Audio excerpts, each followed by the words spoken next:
আল্লাহ রাব্বুল আলামিন ভালো কাজের বিনিময়ে তাকে 10টা নেকি দান করবেন, বলুন সুবহানাল্লাহ। আর ওয়ামাই ইয়াশফা শাফাআতান হাসানাতান ইয়াকুল লাহু নাসিবুম মিনহা, কেউ যদি একটা ভালো কাজের সুপারিশ করে, ভালো কাজের কথা যদি বলে,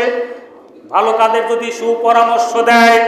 এই ভালো কাজ যত মানুষ করবে, যতদিন করবে, যত কাল পর্যন্ত করবে, পৃথিবীতে যতদিন তারা বেঁচে থাকবে, তার থেকে আরেকজন শুনবে, যতদিন এই ভালো কাজ করবে, আপনার এই মুখ দিয়ে ভালো একটা কথা, ভালো পরামর্শ দেওয়া, সুপরামর্শ দেওয়া, ভালো কাজের জন্য আপনি তাদেরকে আহ্বান করলেন, এটা যদি তারা মেনে নেয়, এটা মেনে নেওয়ার পরে যতদিন ভালো কাজ করবে,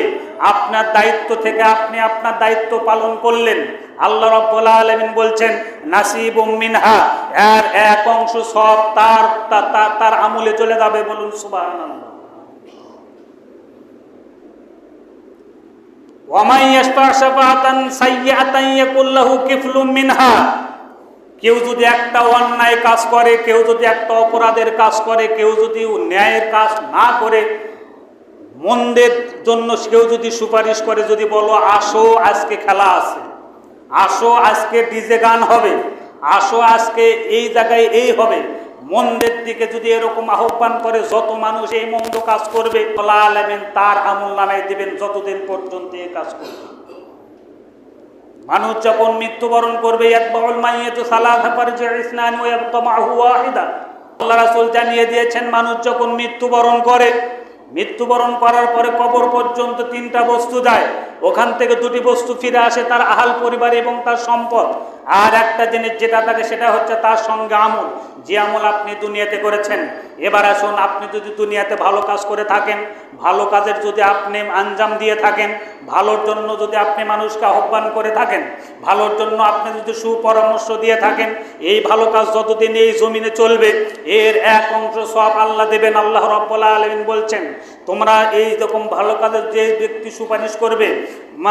মানে এখান থেকে এক অংশ সব তার আমল নামায় দেবে, বলুন সুবহানাল্লাহ।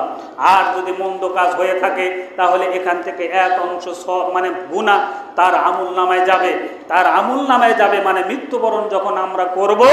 আমাদের সঙ্গে যেটা থাকবে সেটা হচ্ছে আমল। এই আমল শুধু ভালো আমল কবরে যাবে এমনটি নয়,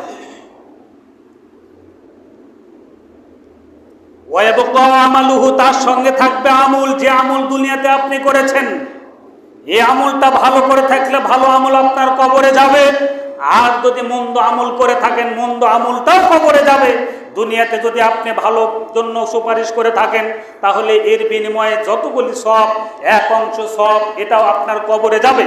আর যদি মন্দ কাজের জন্য আপনি যদি সুপারিশ করেন, ওয়ামাই ইয়াশফা শাফাআতান সাইয়্যাতান ইয়াকুল লাহু কিফলুম মিনহা, কেউ যদি মন্দ কাজের জন্য যদি মানে সুপারিশ করে, যদি কথা বলে, যদি তাদেরকে আহ্বান করে, যদি তাদের সুপরামর্শ দেয়, যদি তাদেরকে এরকম মানে মৌখিকভাবে বলুক আর আর্থিকভাবে সহযোগিতা যেভাবে করুক না কেন, এখান থেকে যতগুলি পাপ হবে, এই পাপের এক অংশ আপনার থাকবে, এই পাপের অংশ আপনাকে নিয়েই কবরে যেতে হবে। আল্লাহ বলেছেন